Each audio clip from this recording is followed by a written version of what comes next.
We're still waiting for one member, but in hopes of expediting the hearing, Representative Warren Davidson is here representing the Committee on Financial Services. Representative Davidson, welcome to the Rules Committee. We'd certainly welcome your testimony.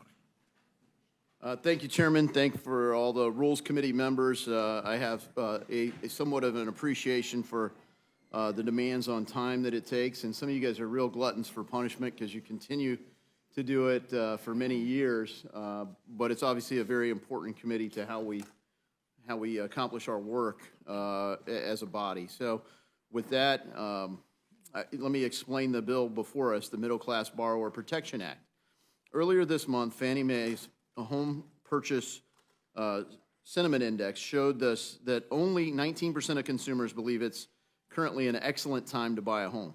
And I'm sure this is a shock to no one as we continue to see high home prices coinciding with high mortgage rates. In fact, CPI estimates that 70% of the consumer price index inflation is attributed to housing. So Americans who are looking for a home remain skeptical about current market conditions. While we can spend all day discussing why home prices and mortgage rates are as high as they are, I want to talk about the bill, the Middle Class Borrower Protection Act, which undoes a bad policy that was implemented at the worst possible time. So I'm talking about the loan level pricing adjustments that the Federal Housing Finance Agency, FHFA, put into effect on May 1st of this year. This policy essentially implemented a tax on people with good credit for redistribution to people with bad credit. Loan level pricing adjustments are upfront fees used in mortgage lending to account for different risk factors associated with individual loans. Ultimately, LLPA adjusts the final interest rate charged on a mortgage loan based on specific risk characteristics. The most notable factors affecting these rates would be the mortgage's underlying loan to value and the buyer's credit score.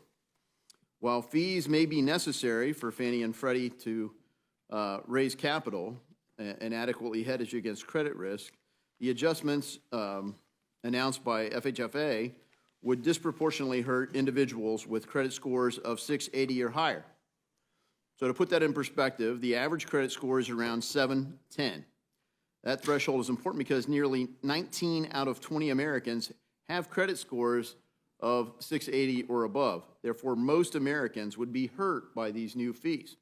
Most Americans who finance a home with less than 20% down will see higher upfront fees. However, those with credit scores below 680 will benefit from lower rates than the prior LLP assessments charged. This fee change violates the fundamental principle of risk-based pricing.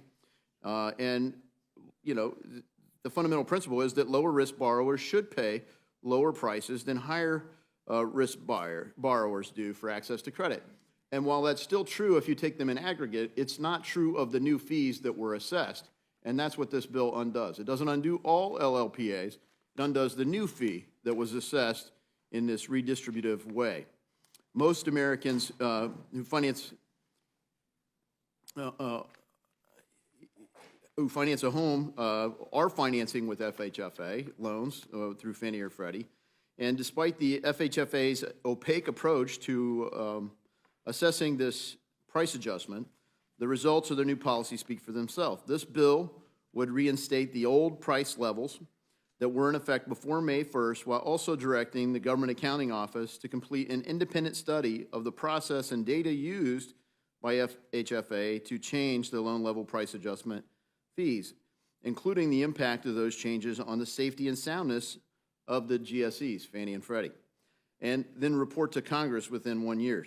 FHFA would be prohibited from changing the LLPAs until 90 days after the report, after which it would be required to, 1, follow a basic government agency notice and comment procedure for making new changes, and 2, ensure that future fee adjustments be made based on the actual risk posed by the mortgage. Finally, FHFA would be prohibited from imposing any new fee on borrowers based on their debt-to-income ratio, which was part of their original proposal. So if you have lots of income and little debt, they were going to charge you a higher fee so that you could pay for, help subsidize people who have low income and high debt. Arguably, we've tried that before, and it didn't turn out very well. And then lastly, they withdrew that, but they also announced a request for a public comment period, which was absent. So they got a lot of feedback once they started implementing this bill, or this new policy, and this bill undoes what they did and requires them essentially to do it the right way. So as Americans continue to combat high inflation, mortgage rates are hovering near 7%, and it could not be a worse time to leverage these LLPAs to pursue their political agenda. The Middle Class Borrower Protection Act of 2023 would relieve Americans from the FHFA's politicized actions by reinstating the prior pricing. The wrong policy at the wrong time requires the right legislative fix. That's what this bill does, and I look forward to moving this through the House. Now, we'll note, over the weekend, late Friday, the Congressional Budget Office came up with a score. And what they came up with is, by us turning this off with this bill, they say it's going to cost $1.8 billion. Now, this is effectively a tax that bureaucrats imposed on people that are getting Fannie and Freddie mortgages. So what the rules of the House would say, that, well, you have to find a pay-for, because the CBO has deemed, with no real documentation, this would be addressed if we could move my CBO Show Your Work Act so that you would actually see their work, and so would everyone else. But they say it's going to cost $1.8 billion. Now, granted, if FHFA hadn't implemented this price, well, the $1.8 billion wouldn't be getting collected in the first place. So now they say if we want to turn something off that these bureaucrats have turned on, it's our job to find the money. Now, I don't think we should take the bait. But if you guys, as the Rules Committee, say, no, we got to find a way to pay for it, we've been snookered again by the people that have conducted this long march through our institutions, and we decide we're going to be the ones that impose a tax, let us at least impose a tax that's even-handed and not redistributive. So there's a policy that imposes a 10 basis point fee that is already being repealed.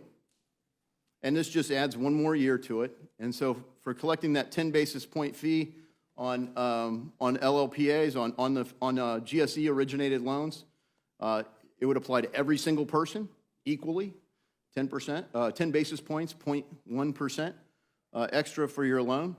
You could cover for it and actually net a little bit more money, like $5 billion for 1 year. I don't think we should take the bait, because fundamentally that means American people, again, 10 years out into the future, 2033, would have one more year of a policy that a lot of us probably don't even agree with. So as the Rules Committee, I guess the task falls to you as to how to apply the House rules.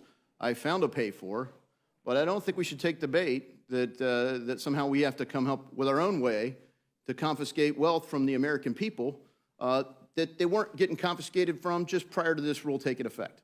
With that, I look forward to your questions. Thank you very much.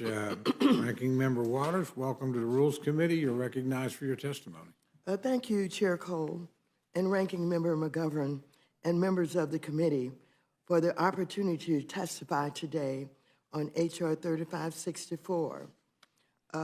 Let me just start out by saying I'm surprised because this is a bill that is being described by Mr. Davidson that will really hurt middle-class families.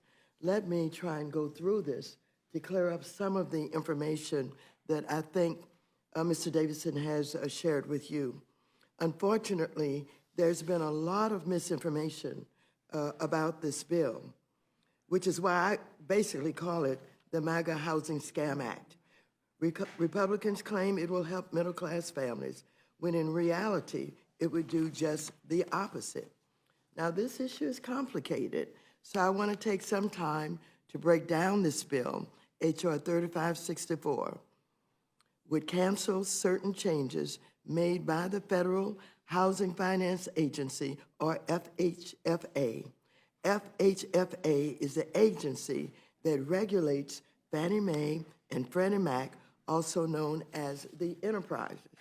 The enterprises guarantee single-family mortgages by charging a fee for this guarantee, known as a loan level price adjustment, or LLPA. The fee amount depends on loan and borrower characteristics, including down payment amount, income, and factors representing credit worthiness.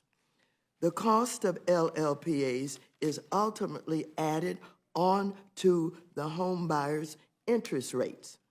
Before Director Thompson took over FHFA, these fees were unfair because they charged middle-class borrowers with smaller down payments more than higher income borrowers with higher down payments, even when those middle-class borrowers had excellent credit. This made no sense because those middle-class borrowers were not riskier than higher income borrowers.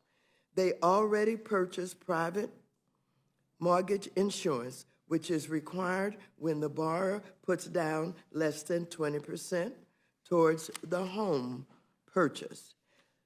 That also protects the enterprise against the risk of borrower default. So those borrowers were unfairly charged more to cover their risk when they had already obtained private mortgage insurance. So you see what I'm saying? Everybody pays fees, and it depends on your circumstances, the way these fees are calculated. If you have 20% down payment or more, then you don't have to have mortgage insurance. But if you have less than 20%, you have to have mortgage insurance. When you add the fees and the mortgage insurance, then you're paying more as a middle-class person than a wealthy person. And so that's why I bring to your attention it's going to hurt middle-income people. And let me further describe that. Whether it's with inflation or maybe it is not the income that middle-class people should be making because of a lack of increases in pay, etc. Middle-income people are oftentimes now more than ever having to get mortgage insurance.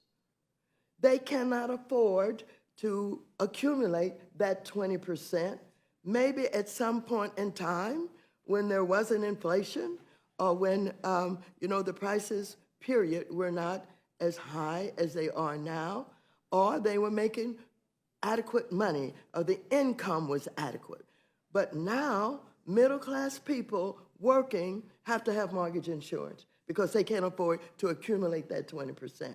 When you add the fees that everybody's charged based on your circumstances to the mortgage insurance, then you're paying more than that wealthy person who could afford to make that 20%. And that should be clear. So let me go on.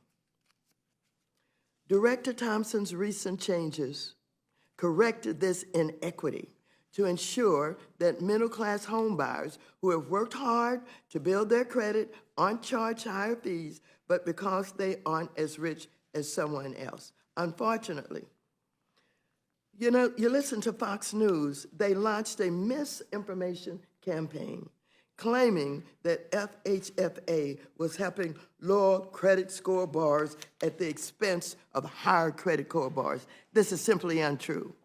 As I just explained, FHFA's charges helped credit-worthy middle-class borrowers, not those with lower credit scores. This has nothing to do with credit scores at all.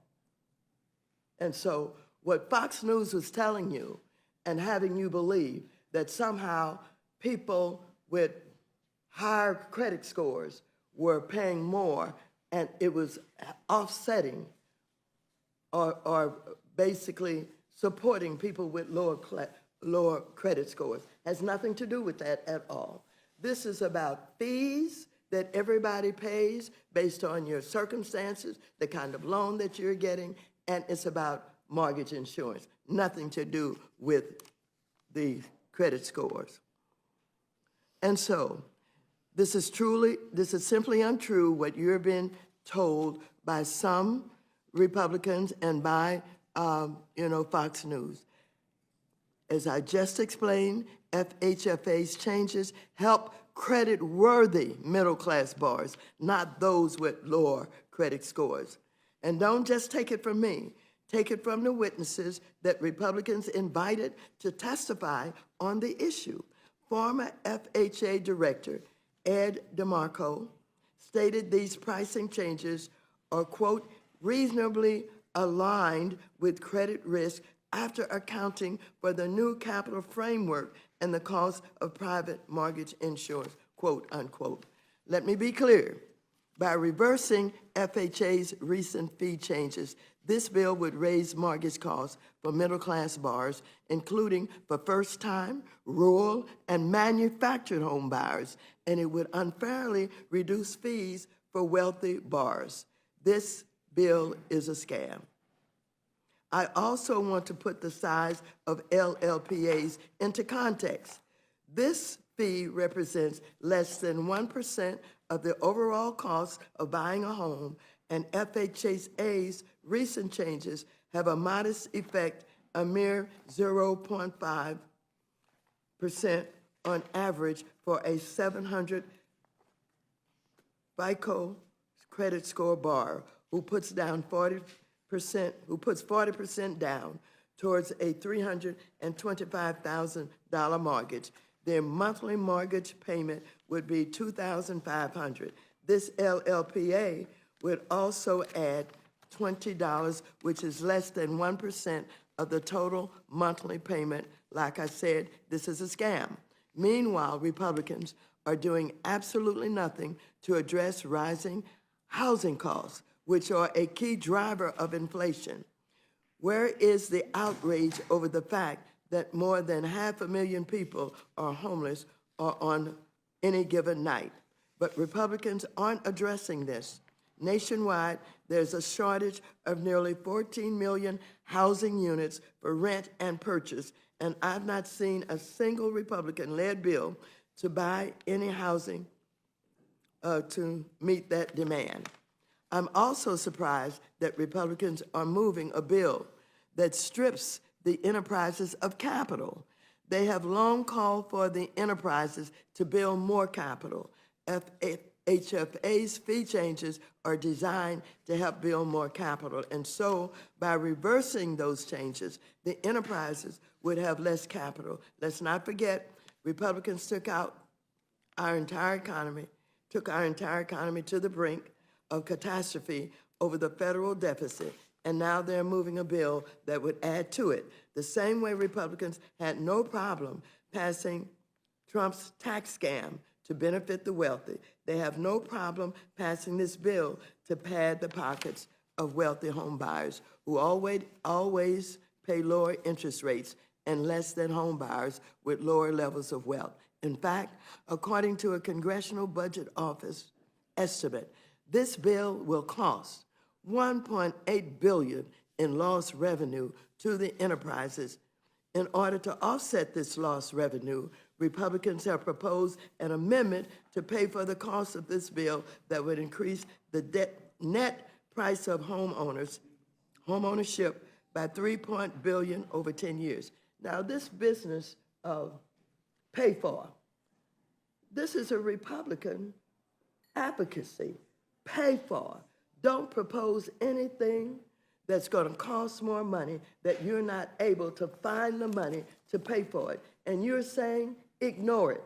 Don't worry, my Republican friends. I know that we demand pay for, but let's just ignore this one. Let's not have to pay for it. And these numbers are from the nonpartisan CBO. This bill, when combined with the amendment to pay for its costs, would leave all future home buyers worse off.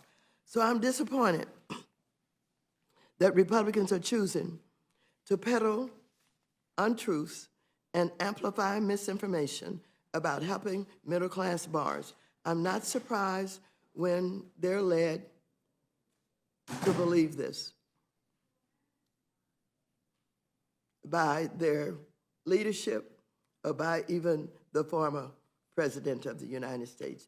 In closing, I'm urging the committee to make all Democrat amendments in order and to reject the MAGA housing scam. And I'll be happy to answer any questions, and I yield back the balance of my time. Thank you both for your testimony. Chair has no questions at this time. Dr. Burgess, recognized for any questions you may have. Yeah, thank you, Mr. Chairman. It does seem like a transfer payment. And golly, the last time the federal government got involved in 2007 or 2008, I recall it being pretty unpleasant. So, Mr. Davidson, is there any reason to have that concern? Well, when Director Thompson came in, she highlighted part of the reason that they wanted to raise revenue was to get more capital into Fannie and Freddie. And frankly, if they don't get more capital, they can't exit conservatorship by the standards that have been proposed. I will note that we are waiting for Treasury Secretary to provide a plan to get out of conservatorship that was due in September of 2021, and we still don't have that. So we will continue to address that with Treasury. But they haven't been able to say, well, how much revenue would be collected by this? Maybe now that they have the CBO score, they'll know that for 2 years, $1.8 billion, apparently, because turning it off would cost us money that they want us to make up. So they decided to impose this fee to raise revenue, and then they decided to pay for it in a redistributive way. Even if you listen to the ranking members, talking points about the bill, the score isn't just based on credit scores.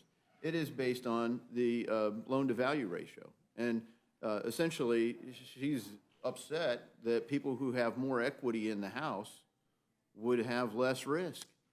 And yeah, if you have a lot of equity in the house, there's less risk that the homeowner is going to default. Because even if they lose their job, can't make a payment or anything else, and the housing price crashes, and you put, say, 30% down, well, there's almost no chance you're going to default on the loan. You put 3% down, well, there's a chance that you're going to have a hard time covering the full value of the loan. That's risk-based pricing. And this proposal that they put in, just like the ranking member wants, redistributes that and says, well, we feel bad for you, so we're going to take people that have not even average credit, above 680. Average credit's 610. So 19 out of 20 people have a credit score above 680. And so they will, if they use a GSE loan, will be getting a higher fee than they were prior to May 1st. And so, the rebuttal says, let's look at all of history. And the reality is, let's just look at what happened. We're only talking about the change here. We're not talking about all loan level price adjustments. And the last thing I'll say is, if you look through the Democrat amendments, all of them would collect less revenue, and there's no offset, no pay-go in there for any of their amendments. So for a rebuttal to say, oh, well, you don't have pay-go, well, you can. I mean, we've offered it up, and if that's where the Rules Committee feels we need to, by all means, adopt the manager's amendment. But I do say that I think it would be a correct bill as drafted and as passed through committee without the manager's amendment. I thank you for that observation. I beg your pardon? I said I thank the gentleman for his observation. I was just turning to you for your thoughts. Well, thank you very much. First of all, let me just say that it has been determined that this would cost $1.8 billion. I'd like to, if I may, engage my colleague and ask, how much does your bill raise? But the bill, as drafted, doesn't raise any money. As proposed with the manager's amendment, we estimate between $3 and $5 billion, but it depends on the flow. And as we see in the market today, lots of people are choosing with the higher rates to not pay the fees that come with Fannie and Freddie mortgages, and they're choosing Federal Home Loan Bank mortgages. So with the So amendments, if you had 30% of the market choosing, you know, a GSE mortgage, that's different than what we had just prior to this rule going into effect, which is around 60% of the market was choosing Fannie and Freddie, and now you're seeing behavior change as rates are rising. why does your amendments, the manager's amendments, raise 3 to 5 million? Billion, I'm sorry. Well, because we have a pay-go rule that says if the CBO deems something, then we have to pay for it. Yeah, but why, the CBO says 1 billion even, which is, and you're saying your amendments are 3.5 billion, why? Because we just add 1 year to the 10 basis point charge that came on to help raise capital. And if the goal was to raise capital requirements by Director Thompson, she had 2 prongs to her proposal. First was this debt, this redistribution based on credit scores. Not on credit scores. And the other part was the redistribution based on debt to income. They withdrew the debt to income, and so we don't know for sure where they're going to come up with next to raise revenue if they really do feel So like they have to. you have amendments higher Yeah, than, maybe I better just reclaim my time. okay, Fascinating discussion, and I appreciate both of you being here. Okay, Mr. thank Chairman, I'm you. going to yield back. thank you. Thank you very much. Ranking members recognized for any questions you may have. Well, thank you, Mr. Chairman. First of all, I just want to associate myself with Ranking Member Waters' remarks. I don't represent a district of the rich and famous. The majority of people in my district are in the middle income and struggling in the lower incomes. And the way I understand this bill, the impact on them is that it would increase mortgage fees charged to middle-income borrowers and decrease fees charged to wealthy borrowers. And the way I look at it is it makes it harder for middle-class Americans to purchase a home, and that's not why I'm here. I'm here to help try to assist my constituents, and let me just say that for the record. I just want to say you're the second panel, Mr. Davidson, that came up here to kind of essentially bash CBO, and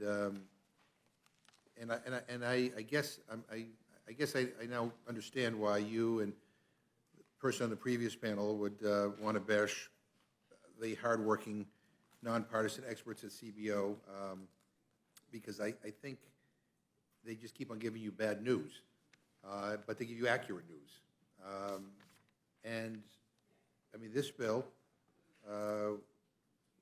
would increases the deficit by $348 million.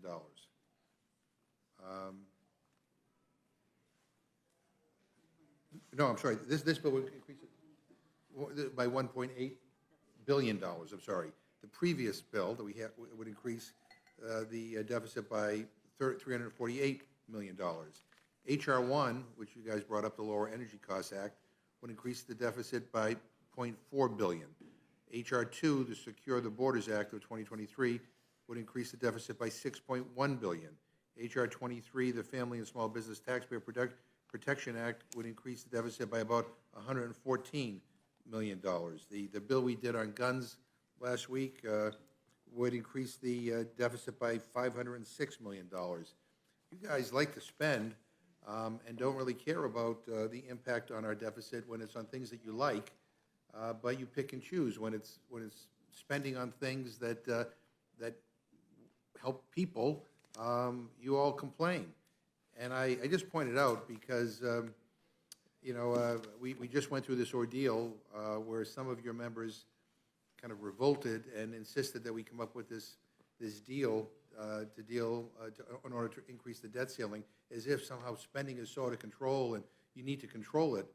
I just gave you an example of a number of bills, including the bill that we are dealing with here today, in which you are adding, huge amounts to our deficit.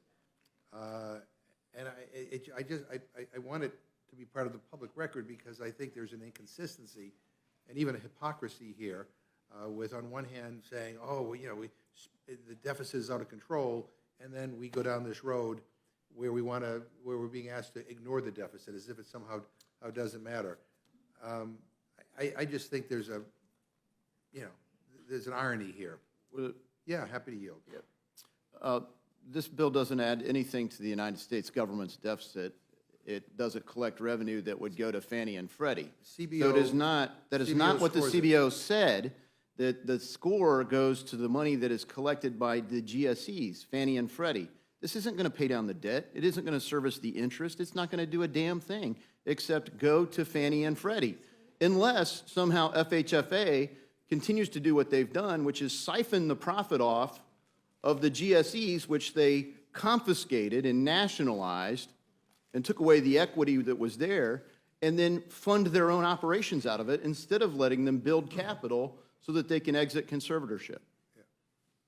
Well, it's an interesting way to try to deny what CBO stated, that there's a cost to this bill. If you talk And- about CBO, why don't we trust Yeah. them? When we passed student debt takeover, the federal government took over student debt as part of Dodd-Frank, they said that the federal takeover of student lending would save $63 billion. The reality is we're expecting defaults of around $500 billion. Why should we trust CBO? Well, They then haven't why do earned we- it. Why do we even ask for a CBO score if it means nothing? Because CBO was invoked quite a bit during the debate on the, on the debate over the debt ceiling. I don't, Ranking Member Waters, do you want anything to add? Well, simply to say that we all abide by pay for now. I mean, led by Republicans. I mean, I don't like it, but that's what we do. And I'm shocked to have Mr. Davidson come in and say, let's just ignore it in this instance. We don't have to agree to pay for it because of, I have my thoughts about what I think this bill is, and what I'm trying to do is convince other Republicans that somehow wealthy people are being charged a lot more money to offset what they're not getting from middle-class people or people with less money. I tell you, all you have to look at is you have to look at those who don't have a 20% down payment. They get mortgage insurance. And right now, and before this change, the cost of their fees and mortgage insurance was higher than what people who have 20% or 30%. And now this equalizes everything. And guess what? It doesn't cost $1 billion. That's your bill. Well, let me just, I ask you to consent to insert into the record the Congressional Budget Office cost estimate, basically stating that this bill would add $1.8 billion to the deficit. Without objection. It's here in black and white. Maybe you don't believe your eyes, but it's here. That's what they say. And you add that to all the other bills that we're told, don't worry about it, we're not going to trust the CBO.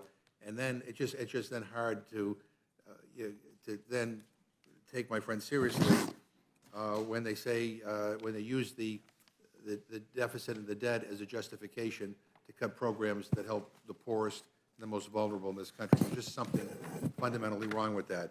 And on this bill, again, the way I understand it, is that it would increase mortgage fees charged to middle-income borrowers, but decrease fees charged to wealthy borrowers. This is a pretty hefty price to pay. With that, I yield back my time. Thank you. Gentlelady from Minnesota is recognized for any questions she may have.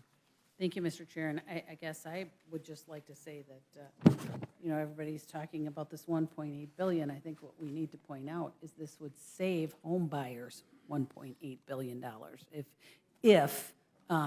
if it is the case that it is, because someone's seeing an increase in their fees if there is this kind of, and so this would save that money from those home buyers. But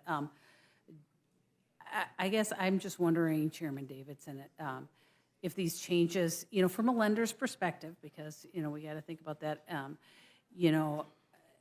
does it affect the risk of lending to a less creditworthy individual from a lender's perspective?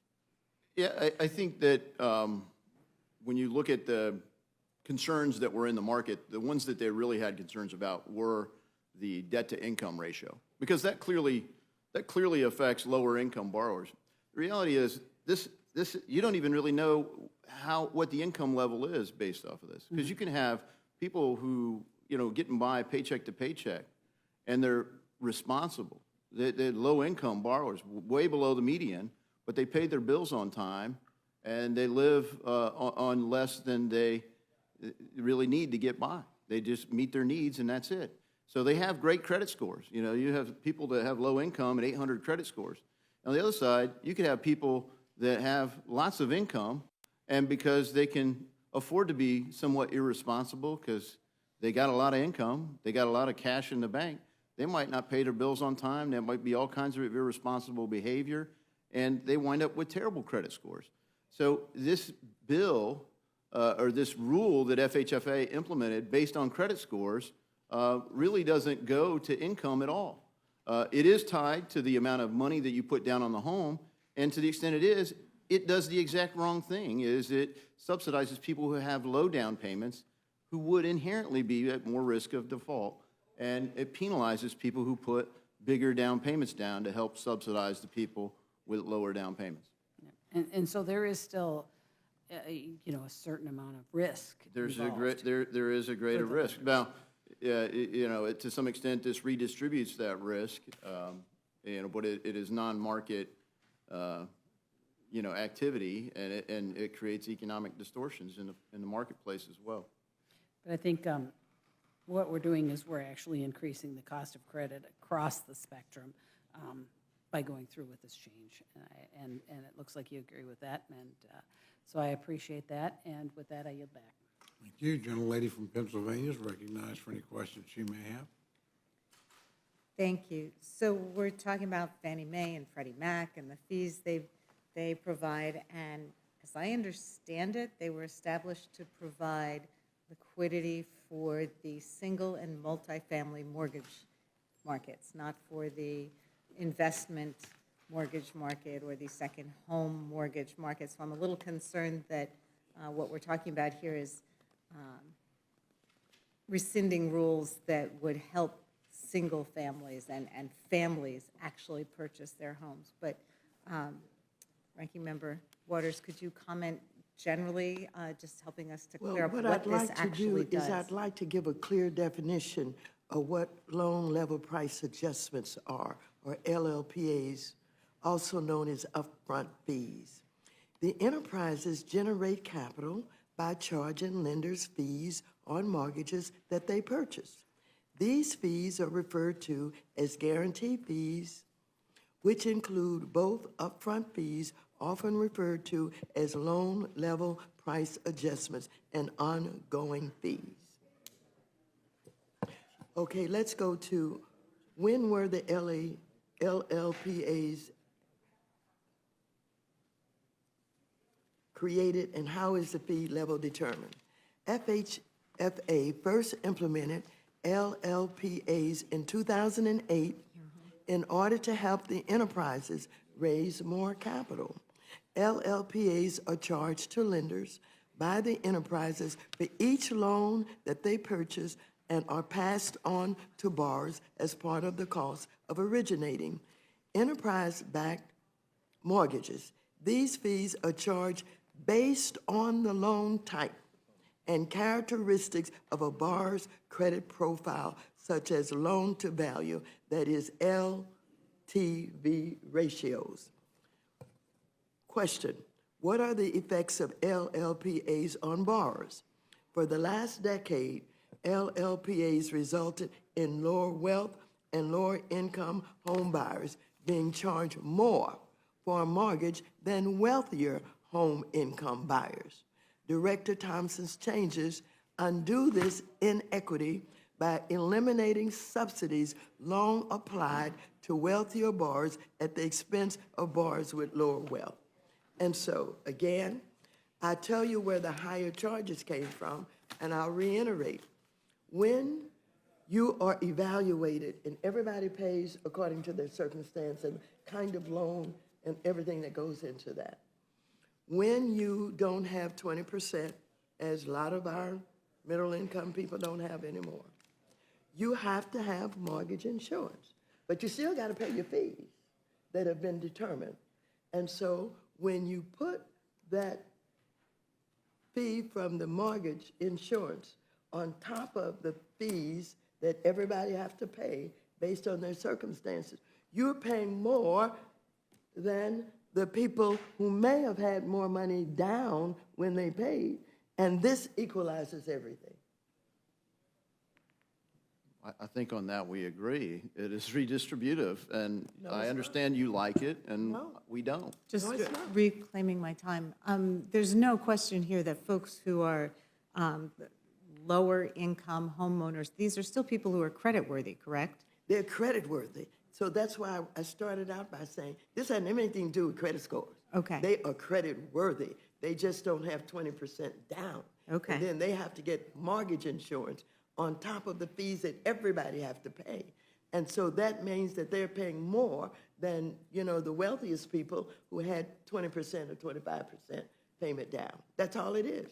So there are policy choices that are being made here, and the policy choice that this rule would revert to pre-2008 recession, is one that encourages home ownership over perhaps investment or second homes. Absolutely.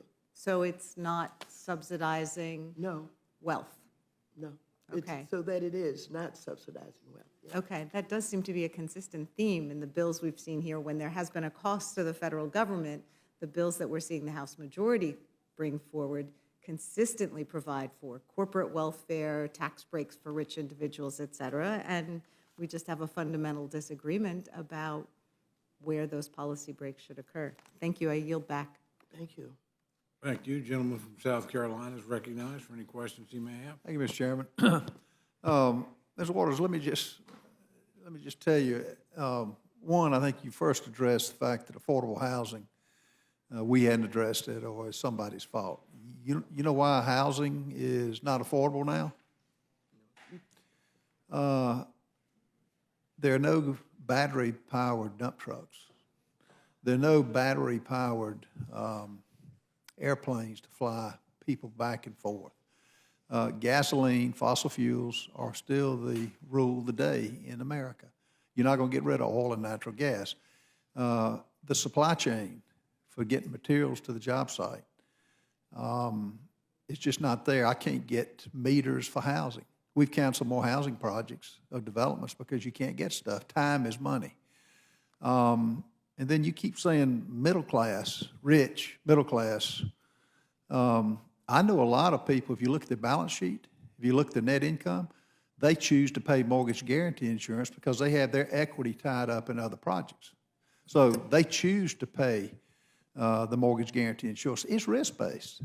If you own a rental house and are wanting to sell it, you would want to self-finance, you would have a difference in rate for those who put down 20% or more versus those who put down 3%. It's just like Congressman Davidson said, it's risk-based, and it should be. If you self-financed, you would have to have a difference in the interest rate. Now, Maxine, you're not doubting that those with lower credit scores and lower down payments are paying less than those with higher scores and more down payments. You're not disputing that, are you? No, I'm only talking about those who are making less than a 20% down payment but had adequate credit scores. I'm not talking about anybody with lower credit scores. These are people who have the right amount of right credit scores, not people with less credit scores at all. But None. No. So you're saying those with a higher credit score and more down payment are going to be paying the same, or going to be paying No, more what- than those with a no. less credit score and less down payment? No, you take into consideration that there are fees Yeah. that everybody pays. And when you are evaluated based on what your mortgage is and all other kinds of things, then you have a fee amount. But when you put on top of that the mortgage insurance, then those people who didn't have the 20% are paying more than those people who had 20% or more. Why is that wrong? Why is it wrong? Yeah. It is wrong because what you have is people who say that I've not been able, I can afford a mortgage every month, but I've not been able to save up 20%. And so I know I have to get mortgage insurance, and it's going to cost me some money to get it. As it should. And it's going to cost me so much money that when I add it to the other fees that you're charging me, I'm paying more for the interest rates than the person who had more money to pay down. Yeah, but in the real world, I mean, I see them all the time. If you don't have 20% down payment, whether you've got your equity tied up somewhere else, you're going to pay a higher fee through the MGIC insurance. You just are, and you should. Anybody should. And forget middle class, rich, poor. It's people up for the whole spectrum. What you're saying is it's just a redistribution is what this is. And I'll tell you, it is not redistribution. Jim Brown who recently died, and I'm going to get the book. It's like saying, Jim Brown, you had all these scores that you did, but we're going to take away some of the touchdowns and give to somebody who didn't. No, who did not that's have it. not That's a good exactly out- what no, you're, Maxine. no, it's I promise you, that's exactly what No, you're saying. that is not. That is Mr. Davidson, am I absolutely not. missing something? I think to illustrate the point, you could say that the same person decides to buy two properties, right? And one of the properties, let's say they're both $100,000 homes. One of them is going to be, he's going to put $50,000 in cash down on it and get a separate mortgage. Well, you're going to pay a lower fee because you get 50% equity in the deal.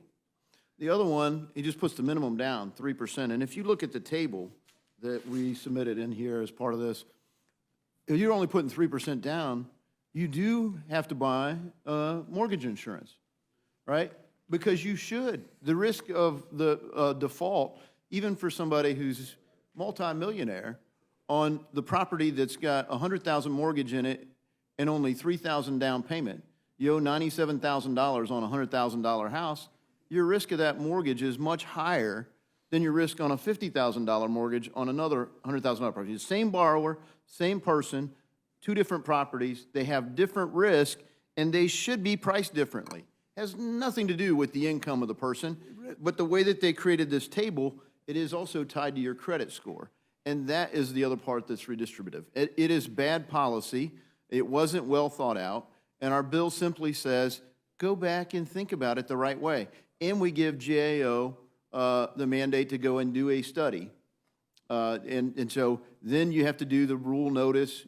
They did this the wrong way. They implemented the policy, and then they got a bunch of pushback from the market, and they said, you know what? We should get feedback from the public. Well, no, why don't you get feedback from the public up front and then implement the policy? Because we could have told you this was a bad idea. In the minute that we did, they dropped at least the worst idea, which was the debt-to-income portion. They continue to cling to this idea that it already took effect May 1st, and this bill just turns that off. And the idea of turning something off that shouldn't have been turned on in the first place creates some obligation for us to pick up the tab. It's not adding to the deficit. It's a bad score. And at a minimum, the CBO should have to show their work. So I hope it helps build one more piece in the evidence file while we eventually pass my CBO Show Your Work Act. Well, I just say we deal with this all the time, and I can't tell you the number of high-income borrowers who've got terrible credit scores. They get, for whatever reason, they make a lot of money. They don't pay their bills on time. I will tell you that hourly mechanic who works with us, he got a perfect credit score. Now, he can't make, for the inflation and the things that this administration is doing to this country at this time, no, he's stretched thin now. He pays his bills on time. Now, he couldn't afford that mechanic I'm talking about couldn't afford a 20% down payment. It's just things are tight now, but he goes into it with his eyes open. He pays a fee, just like that physician who overspends.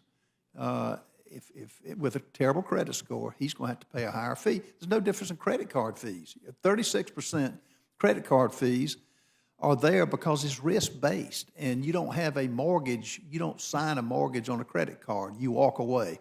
And as as Warren says, it's just no incentive. Those who put less down payment it's easy to walk away from. No fault, I mean, and you take that risk if you have the Will the gentleman particular yield? property. Will the Oh, gentleman yes, yield? ma'am. The problem is that LLPAs are double charging borrowers for risks they're already paying to cover,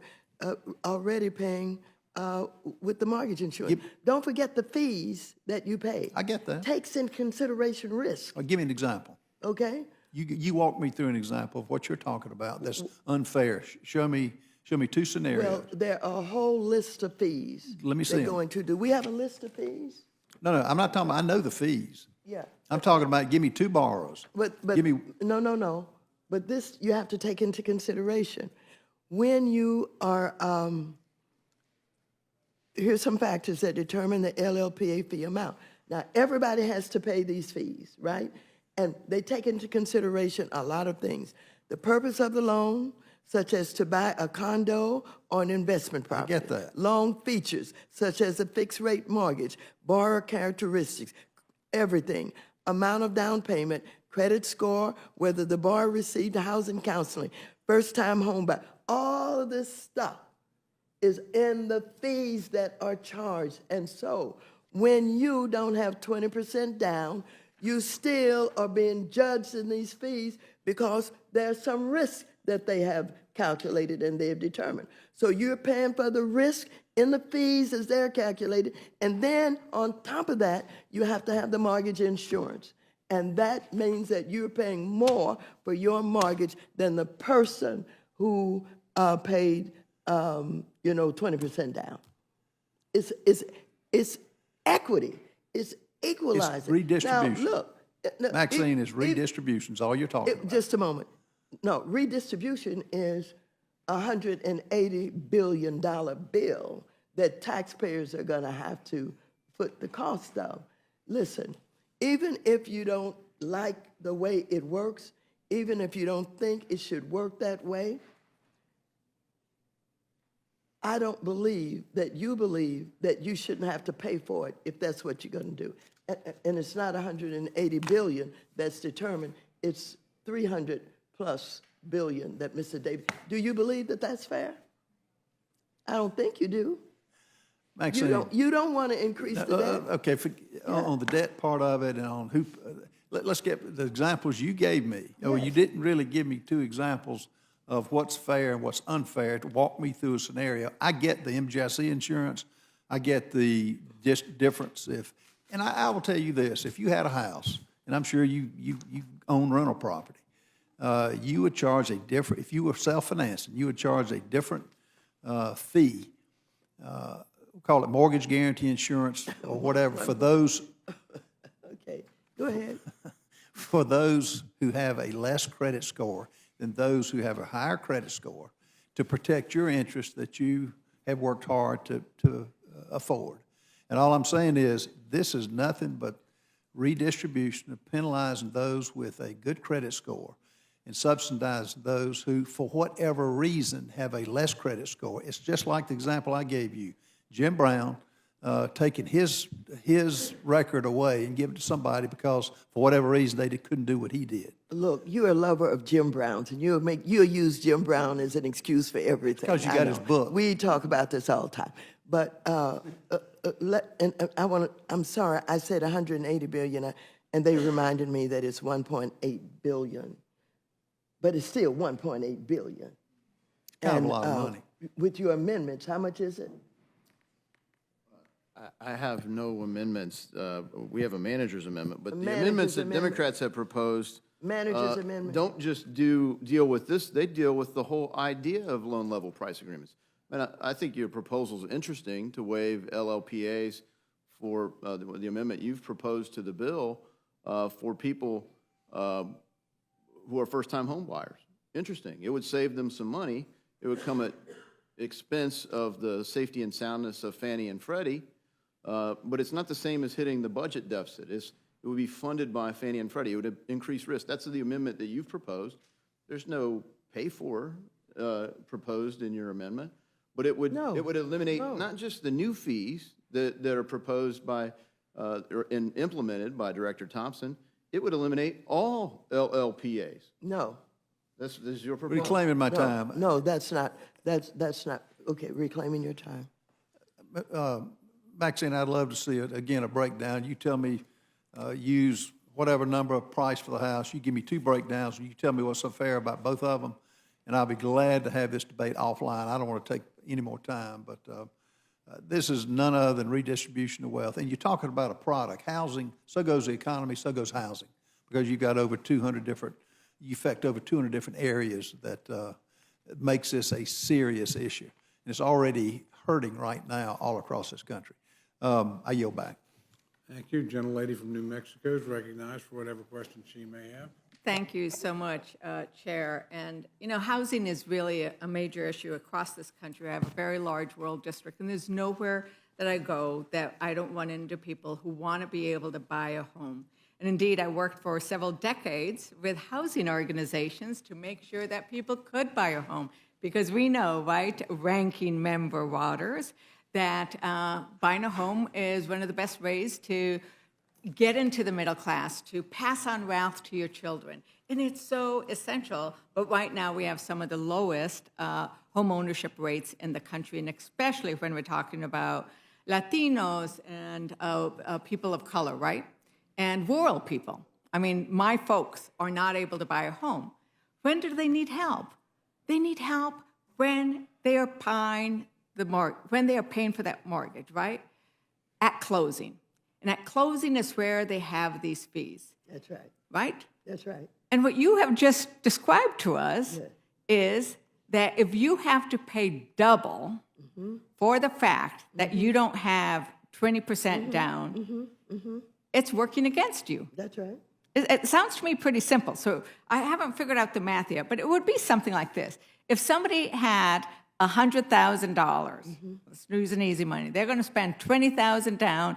If you are working class, middle class, you might not have that $20,000 down. So you're going to pay for the private mortgage insurance. That's right. But you're also going to get docked for not having 20% down. That's right. It's a double charge. That's right. And so when we're talking about redistribution, what this rule was intended to do was stop redistributing to those who are more wealthy, right? That the redistribution that we're talking about is helping the middle class, standing with the middle class, helping the working families afford to buy a home. It sounds, is that it? Is that what captures it? Explain a little more to Ranking Member. Well, Is that I think you did explain it. But let me talk to Mr. Well, let me explain it.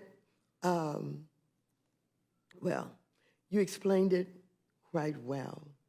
And what they are eliminating in their discussion is the fact that those fees that everybody has to pay takes into consideration risk and everything else, and some of the stuff that I alluded to.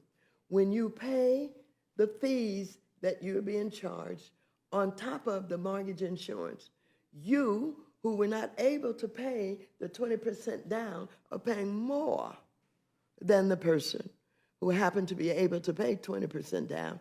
And these are your wealthier people, but you're hurting middle-class people. You're hurting middle-class people, That's and it's right. just an extra fee. It's a double That's fee right. you are paying That's for right. not having 20%. That's right. And that's it. And in doing this, you are also in the process making sure that the agency has that these agencies have what they need to do their job, because they are essential That's right. to our housing market. That if we did not have these agencies, we would not see working families, young families. Like, what happens to nurses and teachers and people who are just starting their families? How hard is it to get a home for them? Oh, it's almost impossible now. And like I said, even for those who would like to think of redistribution, what I want to do is what you just did so well, and that is you're talking about middle-class people in this country, some of whom maybe a few years ago could have paid 20% down, but now their pay, their income hasn't kept up with the inflation and other kinds of things. They can't pay 20%. These are, as a matter of fact, you know, they have you think that rich people are subsidizing poor people. Poor people are not buying homes. it's middle-class people that's buying homes. Right. And the cost is, again, a combination of the fees and the mortgage insurance that they're paying. And this equalizes. It equalizes it. That's what it does. So the title of the bill is the Middle Class Borrower Act. Does the bill favor middle-class families? This bill hurts middle-class families. Thank you, Chairman, and I yield back. Thank you. Gentleman from Kentucky is recognized for any questions he may have. Well, we've got a lot of acronyms today, and if you're not on financial services, you got to really pay attention. LLPA, FHFA, GSE. I'm leaving out any of the ABCs here. This sounds like a good bill to me. I support the underlying bill. I want to talk about the CBO score, though, which Mr. Davidson brought up. There's two fundamental issues here, I think. And the first is this $1.8 billion score from the CBO. Is it really costing the taxpayers or the government $1.8 billion if what's happened here is an agency of the government, not Congress, but an agency of the government, changed their rules that effectively collected more tax on the people or from people, and then we undo it? Like, is that an accurate characterization of what's going on here, Mr. Davidson, or how did they come up with $1.8 billion that this scores at? Well, they have their model, and they claim that because we turn this off, and it'll take 2 years to go through the GAO study and implement something new, that we'll be foregoing $1.8 billion that they would collect. And to be clear, who collects the money? Fannie and Freddie collect the money.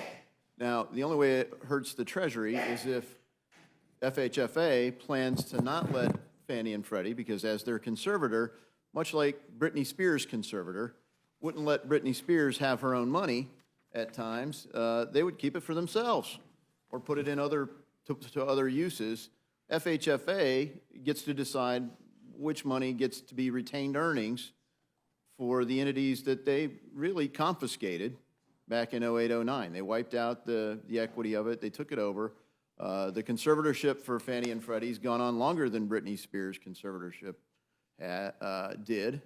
And so to that extent, they wouldn't be money going to the Treasury. It would be money going to the balance sheet of Fannie and Freddie. And so if we turn that off, the question is, should we replenish it? Well, on April 30th, there was no money flowing there. Because this doesn't turn off all the loan level price adjustments, LLPAs. It just turns off the new thing that got implemented on May 1st. So on April 30th, they weren't getting the money. So the CBO score is scored forward-looking, saying, well, over these next 2 years, if this bill passes, we would have been able to collect that money. The question is, do we need to replenish what, frankly, if it was left to most of the people in the room, we wouldn't have never turned on? So, by the way, that's more nuanced and far more accurate than the way I described it, and I appreciate that testimony because now I understand better the sort of rigmarole that's going on that I think most of Congress is not going to understand before this bill gets voted on, unfortunately. Not as deeply as you understand it. But this gets me to the point I want to make here, Mr. Chairman. We've got a 72-hour rule for, people have 72 hours to read legislation. And for the first time in the 11 years I've been in Congress, we've been following that rule. We're now in our 6th month, and we're following the 72-hour rule. It's been painful. It's made it hard to pass some of the bills because rightfully, not because we take that much time to read it, but the American people get time to read bills, and I think that's important, and they give us their feedback. But here's the wrench that's been thrown into this 72-hour rule. When did you find out about this CBO issue, Mr. Davidson? Over the weekend, CBO really first notified Democrat committee staff, and then we found out as Republican committee staff.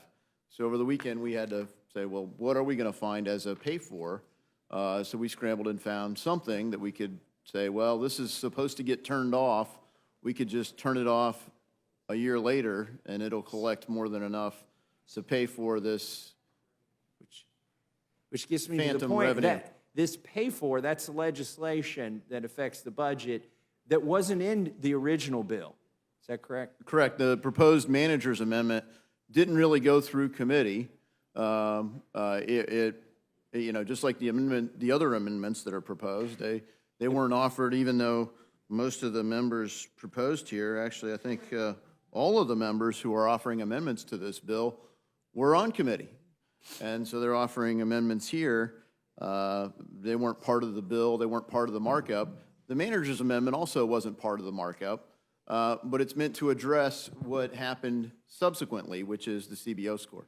So I know amendments are not subject to the 72-hour rule. It would be impossible to amend a bill. If they were, we'd be here, you'd amend it, and then you'd wait another 72 hours, and then you'd amend it and wait another 72 hours. So they're not subject to the 72-hour rule, but if you change a bill using an amendment, and we do that in the Rules Committee, as I would say, before it gets to the floor, but it's actually as a consequence of voting for the rule on the floor if it's a self-executing amendment. It's a matter of degree, obviously, and for technical changes, I don't have an issue with fixing a bill after, and not giving people the full 72 hours to see the fix.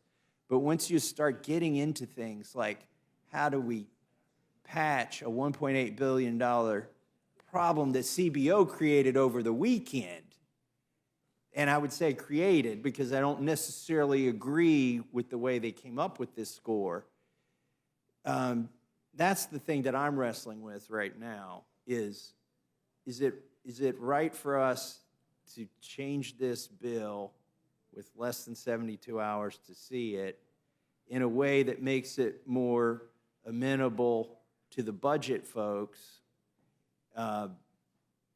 Sorry, I'm wrestling with sort of an existential Rules Committee question. But let me ask you how you feel about the manager's amendment. Is it kind of a take it or leave it? Or Yeah, I mean, I think it's a fielder's choice for the Rules Committee in terms of how you apply the rules. And I do think it's, a question for degree. I don't envy your job, nor would I really want to be on Rules Committee. But you do wrestle with these things. And you could see a manager's amendment that is like this, that's okay, we'll find a pay for it to address it. It's not a major change, but it is a change. It's substantive. And it poses a 10 basis point fee on everyone who gets a Fannie Freddie mortgage. I mean, that's a material difference. It certainly would cross the REINS Act threshold if we had that. But if you look at other managers' amendments, we've seen managers' amendments that have been pretty dramatic overhauls to the legislation because it was a deal cut, down in the basement as part of a negotiation somewhere, and this is what all the factions could agree to. And suddenly we're voting on it at 10 o'clock tomorrow morning. And so we've seen that in the past, so I get what you're wrestling with. So I would just say I'm not really for or against the manager's amendment. I could take it or leave it, just like you've proposed. But I think there's a problem here that for all of us, not just the 9 Republicans, but the 4 Democrats, is how do we get CBO to get us the homework in time so that we can honor our commitment to the whole body to do, not just by the letter of the law, because whether we incorporate this manager's amendment or not, we are abiding by the letter of the 72-hour rule, because amendments aren't subject to the 72-hour rule. But the spirit of it could get violated in more extreme cases. Not in this case. I agree with you. This is not one of those cases where a bunch of people cooked up something that changes the entire nature of the bill. The manager's amendment is a technical fix to a technical problem. I think, we can all agree or disagree. We can have differences of opinion on whether the CBO is always right about things. But I'll just close by saying we need to, I think long-term, we need to address this issue. Surprises are for little kids at birthday parties. They aren't for Congress and the CBO to give us a surprise here in the middle of our 72-hour window that we then, to honor our commitment to the entire body on budget rules and on everything else, we have to deal with. But so I don't envy your job, Mr. Chairman. I might have,